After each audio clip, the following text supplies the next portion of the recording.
ഇതിനെ എന്താ പറയുക സഹായിക്കുന്ന മുഴുവൻ ആളുകളെയും ഇപ്പോൾ ഈ വിഷയത്തിൽ ഞങ്ങളോടൊപ്പം നിൽക്കുന്ന മലയോര കർഷകരുടെ മുഴുവൻ പിന്തുണയും ആർജിച്ചുകൊണ്ട് പിണറായിസത്തിൻ്റെ അവസാനം നിലമ്പൂർ നിയോജക മണ്ഡലത്തിലെ ഈ ബൈ ഇലക്ഷനിലായിരിക്കും.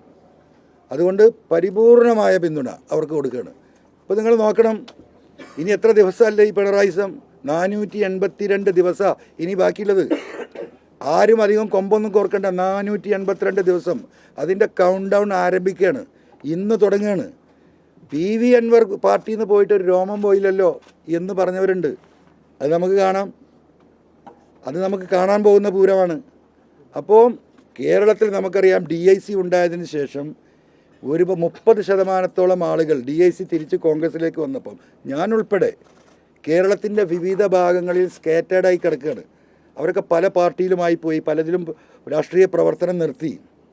ഇവരെയൊക്കെ സ്വരൂപിക്കും. പല വിവിധ രാഷ്ട്രീയ പാർട്ടികളിൽ നിന്ന് തെറ്റിപ്പിരിഞ്ഞ് നിൽക്കുന്നവരുണ്ട്, അവജ്ഞ അനുഭവിച്ച് നിൽക്കുന്നവരുണ്ട്.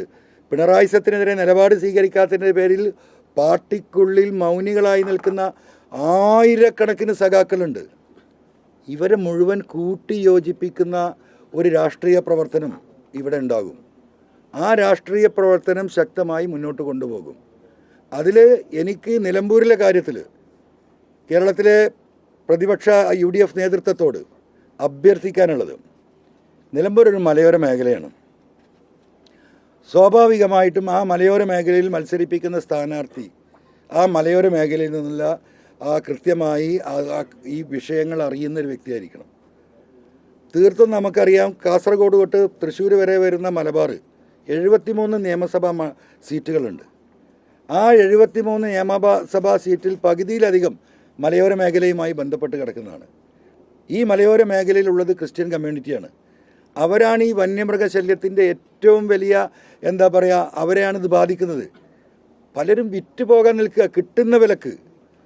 സ്വാഭാവികമായും സണ്ണി ജോസഫ് നമുക്കറിയാം, നിയമസഭയിൽ എല്ലാ നിയമസഭാ സമ്മേളനത്തിലും അദ്ദേഹം ഈ വിഷയം ഉന്നയിക്കുന്നൊരു വ്യക്തിയാണ് ഈ ഫോറസ്റ്റുമായി ബന്ധപ്പെട്ടിട്ടുള്ളത്. അപ്പോൾ ഞാൻ സ്വാഭാവികമായും രാജിവെച്ച് ഒഴിയുമ്പോൾ ആ മലയോര മേഖലയിലെ ക്രൈസ്തവ കമ്മ്യൂണിറ്റിയിൽ ഈ വിഷയത്തെ നേരിട്ട് അനുഭവപ്പെടുന്ന അഡ്രസ്സ് ചെയ്യുന്ന ഒരു വ്യക്തി അവിടെ സ്ഥാനാർത്ഥിയാകണമെന്ന ഒരു റിക്വസ്റ്റ് ഡിമാൻഡ് UDFന് മുമ്പിൽ വെക്കുകയാണ്. എന്താണ് റിക്വസ്റ്റ് ഡിമാൻഡ്? നിലമ്പൂരിൽ തന്നെയുള്ള DCC president Shri VS Joy ഈ വിഷയത്തിൽ എപ്പോഴും എന്നോട് ഇൻറ്ററാക്ട് ചെയ്യുന്ന വ്യക്തിയാണ്. കാരണം ജോയ് താമസിക്കുന്ന ഈ കാട്ടിൻ്റെ ഉള്ളിലാണ്. ജോയിൻ്റെ വീട്ടിൻ്റെ മുന്നിൽ ആനയാണ്, ഇപ്പുറത്ത് പന്നിയാണ്, അപ്പുറത്തേക്ക് ഇറങ്ങിയാൽ കാട്ടിയാണ്, ഇപ്പുറത്തേക്ക് ഇറങ്ങിയാൽ സിംഹമാണ്. പലപ്പോഴും ജോയ് എന്നോട് പറഞ്ഞു, അൻവർക്ക നമ്മളിവിടെ വിറ്റ് പോകുന്നത് ശരിയല്ലല്ലോ, നമ്മൾ വിറ്റ് ടൗണിലേക്ക് പോകുകയെന്ന് പറഞ്ഞാൽ അതൊരു ബാഡ് മെസ്സേജ് അല്ലേ, ജീവിക്കാൻ വയ്യട്ടോ, കുട്ടികളെ ഹോസ്റ്റലിൽ കൊണ്ടാക്കുകയാണ് എന്ന് പറഞ്ഞിട്ടുള്ള വ്യക്തി കൂടിയാണ് ആര്? ഈ പറയുന്ന DCC പ്രസിഡന്റ് ജോയ്.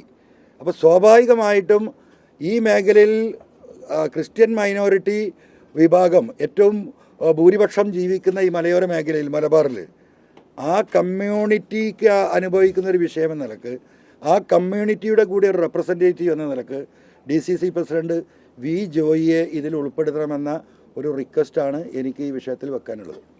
ഏത് CPM നേതാവാണ് താങ്കളോട് ഈ രീതിയിൽ മുന്നോട്ട് പോകാൻ നേരത്തെ നിർദ്ദേശിച്ചിരുന്നത്?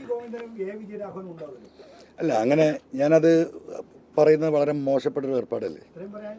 അല്ല, അത്രേ പറയാൻ പറ്റുള്ളത്. അല്ല, അതൊക്കെ അവര് ഒരു മിനിറ്റ്.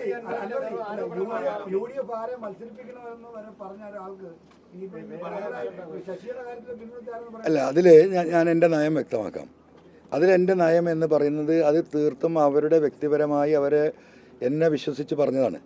അവരെന്നെ വഞ്ചിച്ചു എന്നുള്ളത് ശരിയാണ്. അതേ അർത്ഥത്തിൽ അത് തിരിച്ച് ഞാൻ പറയുക എന്ന് പറയുന്നത് എൻ്റെ സംസ്കാരത്തിനും എൻ്റെ വ്യക്തിപരമായ വിശ്വാസത്തിനും അത് യോജിക്കാത്തത് കൊണ്ട് ആ ആളുകളെ നമ്മളതിൽ വെളിപ്പെടുത്തുന്നില്ല.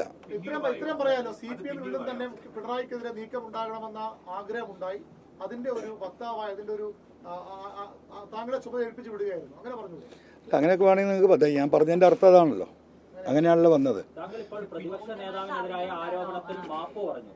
താങ്കൾ നേരത്തെ ഉന്നയിച്ച ഇതുപോലെ ഇപ്പോൾ പറയുന്ന കാര്യങ്ങളും നേരത്തെ വാടകയ്ക്ക് പറഞ്ഞതുപോലെ സമാനമാണെന്ന് ആളുകൾക്ക് തോന്നില്ലേ? അതിനു മുമ്പ് കേട്ടില്ല ക്വസ്റ്റ്യൻ മനസ്സിലായി. ഇപ്പോൾ പ്രതിപക്ഷ നേതാവിനെതിരെ കാര്യത്തിൽ മാപ്പ് പറഞ്ഞു. ഇപ്പോൾ P ശശിയെതിരെ അടക്കമുള്ളവർക്കെതിരെ ഉന്നയിക്കുന്ന കാര്യങ്ങൾ അല്ലെങ്കിൽ പ്രതിപക്ഷ നേതാവ് തെറ്റൊന്നും ചെയ്തിട്ടില്ല, തന്നെ കൊണ്ട് ചെയ്യിച്ചതാണെന്നുള്ള ഇപ്പോഴുള്ള തുറന്നു പറച്ചിൽ ഇത് UDF-ലേക്ക് എത്താനുള്ള ഒരു വഴിയാക്കി താങ്കൾ കാണുന്നതാണെന്ന് ആർക്കെങ്കിലും തോന്നിയാൽ തെറ്റു പറയാൻ പറ്റും? തെറ്റു പറയാൻ പറ്റില്ല. അവരങ്ങനെ വിചാരിക്കട്ടെ, അതിനെ നിവർത്തില്ലല്ലോ. അവരെ വിചാരം മാറ്റാൻ പറ്റില്ലല്ലോ.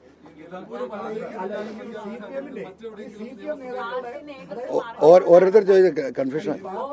ഉൾപ്പെടെയുള്ള പാർട്ടി നേതൃത്വം അറിഞ്ഞുകൊണ്ടാണോ താങ്കൾ വളരെ സമുന്നത മുഖ്യമന്ത്രിയുടെ ഓഫീസ് ഉൾപ്പെടെ ഉള്ളവർക്കെതിരെ ഇത്രയും ഗുരുതരമായിട്ടുള്ള ആരോപണങ്ങൾ ഉന്നയിക്കുകയും അതിൽ ഉറച്ചു നിന്നുകൊണ്ട് അത് ആവർത്തിക്കുകയും ചെയ്തത്? ഞാൻ ഇപ്പോഴും അതിൽ ഉറച്ചു നിൽക്കുകയാണ്.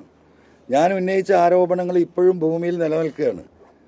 പറഞ്ഞ ആരോപണങ്ങളൊക്കെ പോട്ടെ, ഞാൻ ഡോക്യുമെൻ്റ് കൊടുത്ത കാര്യമാണ്, വിജിലൻസിന് കൊടുത്ത ഡോക്യുമെൻ്റാണ് ADGP അജിത് കുമാറിൻ്റെ സ്വത്ത് സമ്പാദനം. ആ ഫയൽ വിജിലൻസ് ഡയറക്ടർ മാറ്റിയിരിക്കുകയാണ്.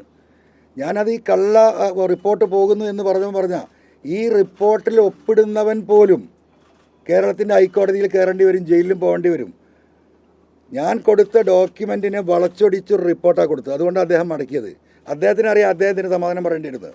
ഞാൻ അദ്ദേഹത്തിന് ഉൾപ്പെടെയുള്ളവരോട് പറഞ്ഞാണ്, ആരാണോ ഇതിൽ കളിക്കുന്നത് ആ ബാക്കിയുള്ള തെളിവ് വെച്ച് റിപ്പോർട്ട് കൊടുക്കട്ടെ. ഹൈക്കോടതിയിൽ ഞാൻ പോകും, ഒരു ജുഡീഷ്യൽ അന്വേഷണത്തിൽ ഞാൻ ഇടപെടുന്നു പറഞ്ഞാൽ. അതുകൊണ്ടാണ് ഇപ്പോൾ അദ്ദേഹത്തിന് ക്ലീൻ ചീറ്റ് കൊടുത്ത വിജിലൻസ് ഡയറക്ടറുടെ റിപ്പോർട്ട് ഡയറക്ടർ മടക്കിയിരിക്കുന്നത്.